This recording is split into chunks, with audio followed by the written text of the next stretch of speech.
Chapter 476, Calamity Giant. Count Poofer charged through the tempest, battling fierce winds, drenching rain, and bolts of lightning. Meanwhile, the pixie in the distinctive blue beret, the overseer of the hostel, positioned near the shroud of darkness around Salle de Balbrise, took advantage of the moment and slipped through the enigmatic iron-colored door. Fully aware of the peril awaiting her inside, she felt compelled by the will of a deity. Even the prospect of death didn't daunt her. It would only earn her the deity's favor and a return to the eternal realm of fantasy. Regrettably, upon her arrival, she found herself suspended in the midst of the raging storm, amidst smoke and flames. The colossal figure was clearly reflected in her eyes. It resembled a horrifying charred giant, its once fleshy exterior now absent. The charred metal skeleton, engulfed in blazing purple flames, formed what seemed like an intact body, but cracks riddled its structure. Continuously emanating illusory symbols, lightning, hail, fog, the majestic purple flames and the iron-black metal skeleton held inscrutable knowledge, representing countless real phenomena. Drip, drip. Blood-hued, magma-like pus oozed from the cracks, transforming into black-purple flames and various weather phenomena midair. Witnessing this, the pixie and the blue beret combusted from within. Instinctive fear flashed in her eyes as she desperately reached into the void, entering an intangible state. Yet, her physical form did not change for the better. With a swift whoosh, every cell in the pixie's being ignited, including the translucent dragonfly-like wings on her back. After enduring agonizing contortions, she metamorphosed into a pixie crafted from crimson flames. Lifeless eyes stared out from her now empty gaze. Within the fiery dragonfly wings, the altered pixie danced around the giant's figure, as if escorting him. Rumble! Count Poofer was struck by bolts of lightning, and nearby, purple flames erupted. Drenched in the relentless rain, enduring hailstones that battered him until he bled, he persevered through the thick smoke. Perhaps due to the Sauron family's bloodline coursing through him, he remained unaffected by the surrounding chaos. As the smoke cleared and the storm abated, Poofer eagerly gazed at the towering giant, dozens of meters tall. Within the iron-black skull, and amidst the purple flames, a distorted face of pain intermittently flickered. The face bore some resemblance to Poofer, except its eyes, weathered and blood-black, were deathly still and vacant. Upon spotting the giant, Count Poofer also ignited in flames. Excruciating pain racked him, yet his gaze remained fixed on the giant's face. Amidst the encircling purple flames, faces filled with venom, hatred, and madness, as if cursing all living beings, alternated. Men and women, bearing a resemblance to both the giant and Count Poofer, emerged on the surface of withered hearts floating in the flames. Poofer glimpsed the family's forebears from the oil paintings. Despite the difficulty, his mouth curled up, his face contorted by the flames. In the turmoil, he transformed into a flaming pixie as well. However, instead of circling the rampaging giant, he was drawn by his family's bloodline into the perilous purple flames on the iron-black head, into Vermonda's face that flickered in and out. In an instant, the two fused. Vermonda's mouth twitched, a hint of liveliness in his eyes. He opened his mouth and let out a scream filled with destructive desire and madness. With this scream, the ground, scorched by the purple flames, shook dramatically, and earth puppets crawled out. These puppets, equally tall at 3 to 4 meters tall, charred with an iron hue, were speckled with dark red blood.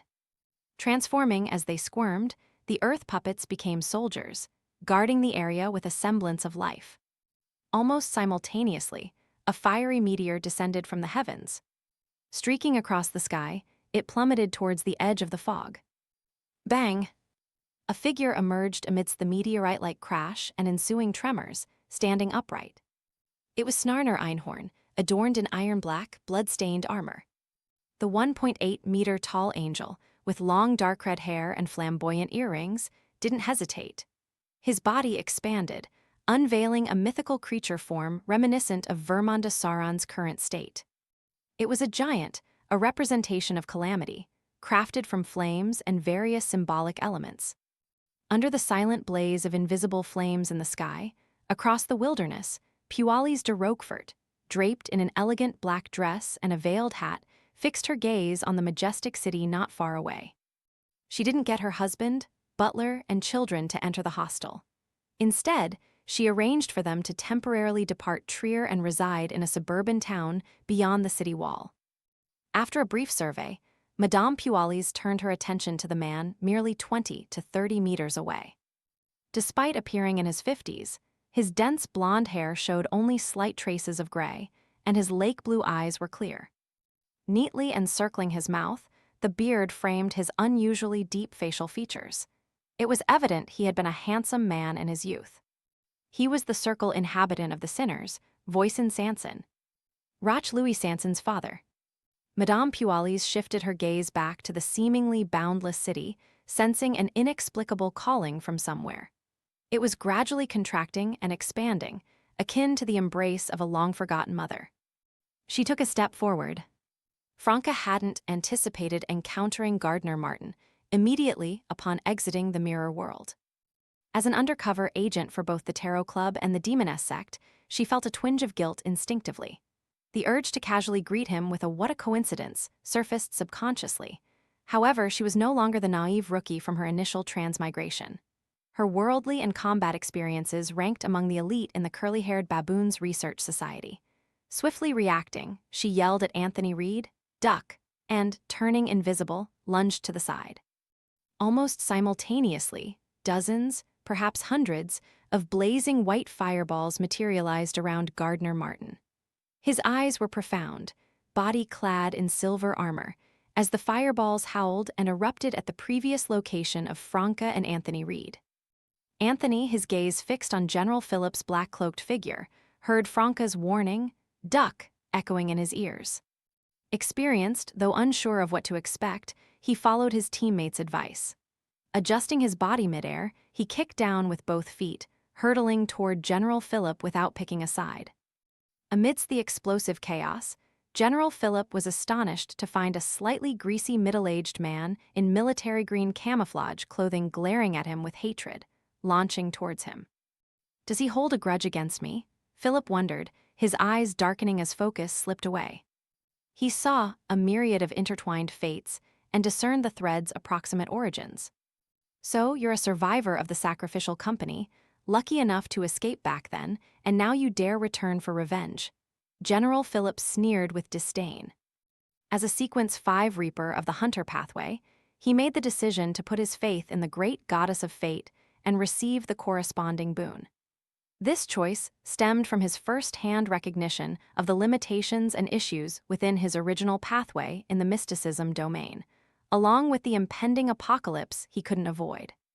His aim was clear: to swiftly ascend to demigod status, securing the protection of a mighty existence to endure the impending apocalypse.